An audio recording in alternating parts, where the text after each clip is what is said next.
يجوز، لا يحل مال امرئ مسلم إلا عن طيب نفس. حتى لو بالإحراج ما يجوز تأخذ من الإنسان بالإحراج، تحرجه تقول ما شاء الله هذه من زمان أنا أدور النوع هذا، وين لقيته؟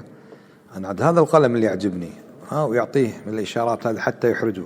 أو يقول أنت بخيل، ما تعزم، ما تدعو، ولا مرة ذقنا من فلوسك شيء ما شاء الله، بس تاكل ما تدفع، ويعطيه من الكلام حتى يحرجه، ثم ذاك يدفع. أو يقول طيب العشاء علي غدا، هذا حرام لأنه أخذ بسيف الحياء. لا يجوز أن تقتصر، لأن في ناس من الإحراج هذا أشد من لو ضربت ضربا وأخذت منه أمام الناس. يقول أنت عمرك ما ذبحت ذبيحة، من 10 سنين عرفك ولا مرة جبت ذبيحة أمام الناس، شو يسوي؟ يروح يجيب ذبيحتين وهو كاره، فهذا يعتبر غصب أيضا، هذا يعتبر أخذ أموال الناس بغير حق، ما يجوز. لا يحل مال امرئ مسلم إلا عن طيب نفس. من طيب نفسه يحب يطعمك نعم، أما تحرجه لا يجوز.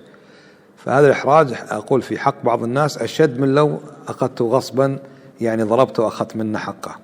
فلا يجوز إنسان أن يأخذ ما ليس له بحق. ولا تأكل أموالكم بينكم بالباطل وتدلوا بها الحكام.